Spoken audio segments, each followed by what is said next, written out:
So 11th class. Yesterday we read about significant figure. Today we are talking about law of chemical combination. What I say? Law of chemical combination. What is the law of chemical combination? First we should know it.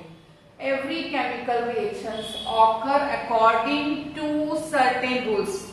Every chemical reactions occurs according to some certain rules. These rules are called law of chemical combination. These rules are called law of chemical combination.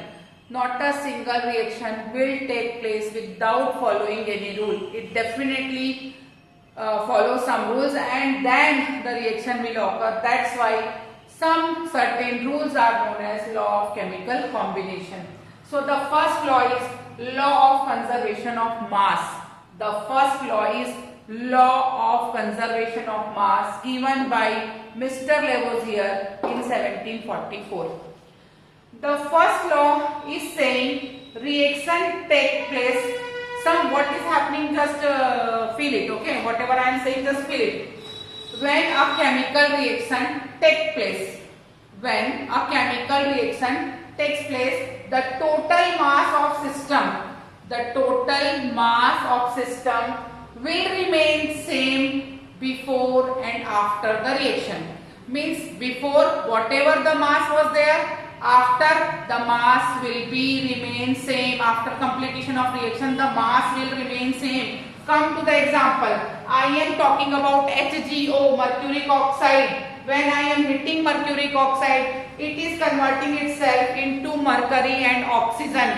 Earlier, the mass of mercury oxide was 100. Earlier, the mass of mercuric oxide was 100, and after completion of reaction, mercury is 92.69. It means it is 7, and oxygen is 7.49. If you will total it, you will get again 100. That is why every chemical reaction which is taking place, its mass remains same before and after the reaction, is known as law of conservation or mass conservation. Clear? We have to take another definition. What is another definition? During a chemical change, matter is neither synthesized nor destroyed. Any matter cannot be synthesized and cannot be destroyed. Neither it is created nor it is destroyed. That is the law of mass conservation. Clear? So it is the second definition, synthesized and destroying portion. Now we are coming in one example. Take a round bottom flask. This is glass, round bottom flask. Inside that flask, put a little amount of sand and then put phosphorus, P4. It will be P4. And weight this flask. Take the weight of this flask. Suppose the weight was 200 grams. Suppose, it is suppose. Suppose the weight of this round bottom flask was 200 grams. Then heat this round bottom flask. As you start heating, phosphorus will get react with oxygen and it converts into P2O5, that is phosphorus pentoxide. The whole fumes of phosphorus pentoxide will be inside that round bottom flask because we corked it. We corked this round bottom flask. Then let this round bottom flask be cool, be in normal temperature, and as it will be normal, then again you weight it and you will get again 200 grams. So before the reaction mass was 200, after the reaction the mass was 200. It means the law of mass conservation is correct. What we did, we have taken one round bottom flask. Then inside that flask we took a little amount of sand. Why we have taken little amount of sand? Because if you hit any flask directly, it will be explode. That is why you have taken sand inside that particular flask. Then you kept in place of phosphorus, you can take iodine, you can take camphor, whatever is your liking. So we have taken phosphorus. After taking phosphorus, we corked it and we weighted. We find that weight is 200 gram. then we heat it. After heating, we allow that flask to be the normal in temperature, and after being normal, again we weighted. We find the weight was 200 gram. It means the mass conservation is the correct one. Now we are coming Landau experiment. In Landau experiment, there is two limb, one limb and two limb, and it is H shaped. This apparatus looks like alphabet H. These two limbs, in one limbs we have taken NaCl, in another limbs we have taken AgNO3 and sealed it. We have sealed it from this side. Before sealing, we have taken one side NaCl, another side AgNO3, then we sealed it and weighted it. Suppose its weight came 500 gram. Then we shake this H tube very vigorously.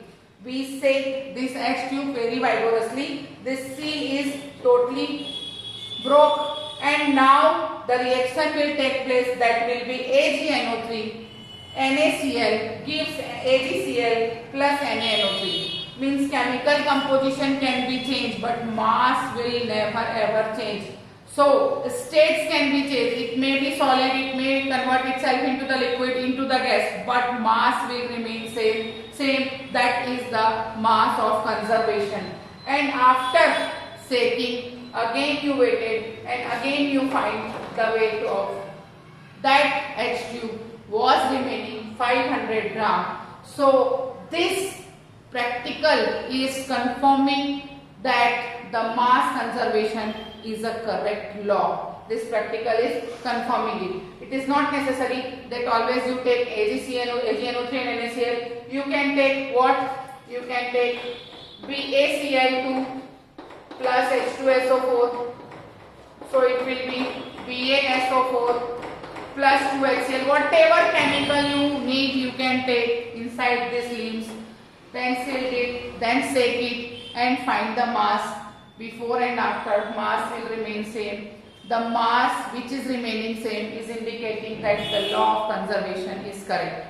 But as we know, Einstein equation is E is equal to mc square. In modern synthesis, we know that E is equal to mc square is Einstein equation. According to it, that loss of energy in term of mass is always happen. Loss of energy in term of mass is always happen. Means some mass is reducing from any element, it means some energy is reducing. If energy is reducing, it means some mass is reducing.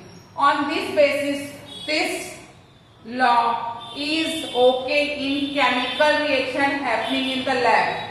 In chemical reaction which is happening or which is taking place in the lab. But in case of nuclear fission and nuclear fusion,